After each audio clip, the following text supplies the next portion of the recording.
Always welcome साथियों। Digital class हमेशा आपके साथ। साथियों, अपनी फ्लूइड मैकेनिक्स एंड मशीन्स की सीरीज कंप्लीट होने वाली है और नई सीरीज बेसिक थर्मोडायनेमिक्स की स्टार्ट होने वाली है। सारे नोट्स आपको स्ट्रेंथ मटेरियल सीरीज के साथ साथ सारे नोट्स आपको मिलेंगे।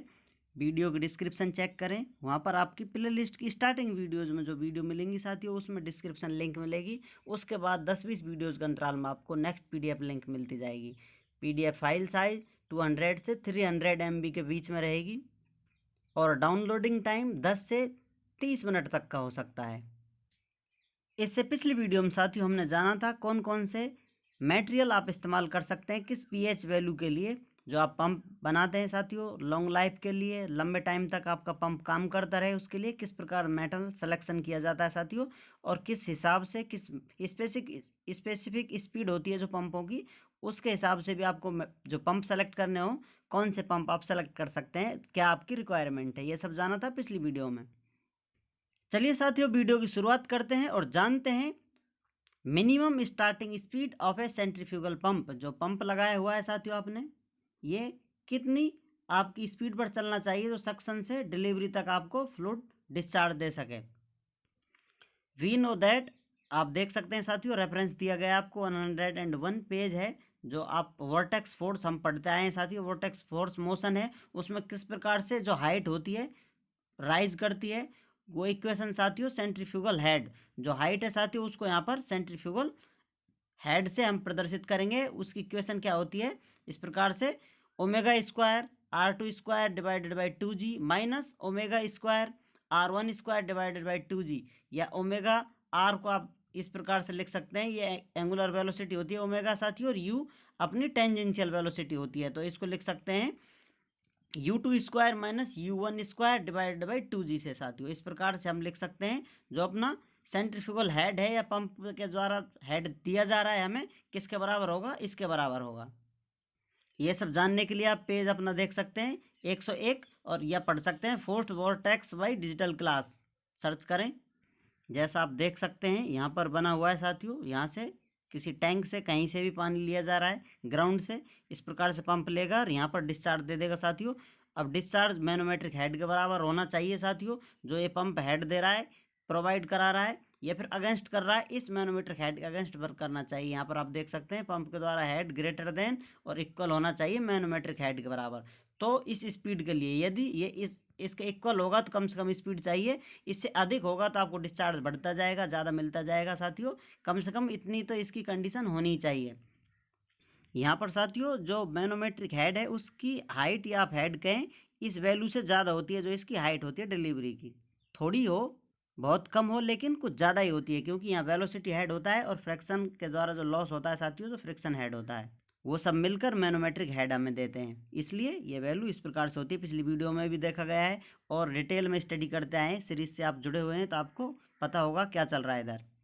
अब हम साथियों HM के लिए क्या करते हैं, हम जानते हैं मैनोमेट्रिक इफिशियंसी किसके बराबर होती है, नीटा मैनो is equal to HM G divided by VW2 UW2 के बराबर होती है साथियों।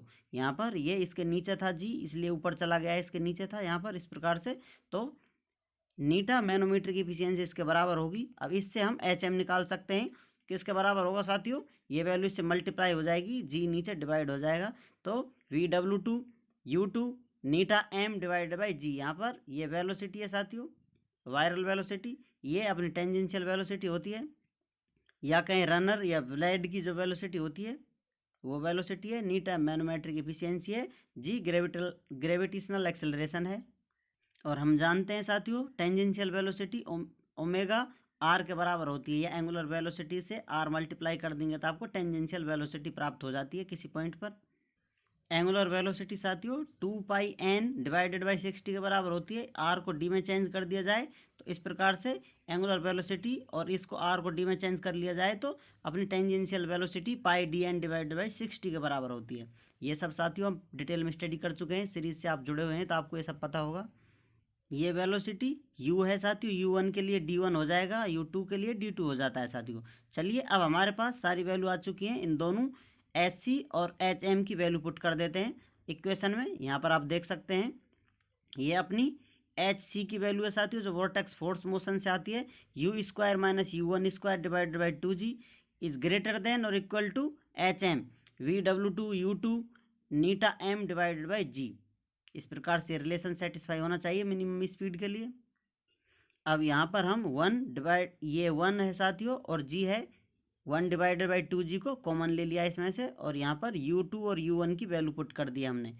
U2 की वैल्यू क्या होगी साथी, πDN।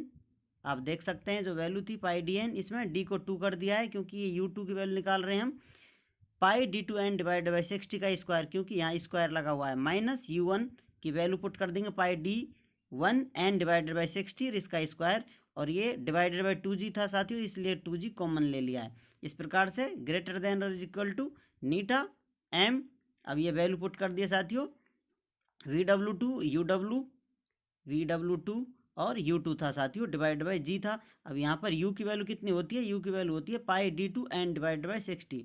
ये वैल्यू साथियों A की वैल्यू आप चाहे तो U रख सकते हैं या ये रख सकते हैं, वैल्यू दोनों बराबर कर रखी है हमने, या फिर कहीं इस ब्रैकेट में वैल्यू दे रखी है, क्योंकि आप कोई सी वैल्यू एक इस्तेमाल कर सकते हैं। ये वैल्यू हम इस्तेमाल करने वाले हैं इसलिए यहाँ पर आपको दिखा दी गई है। तो इस प्रकार से यहाँ पर दोनों वैल्यू साथियों कॉमन ली जा सकती हैं, और ये स्क्वायर में दोनों वैल्यू 60 × 60 होंगी।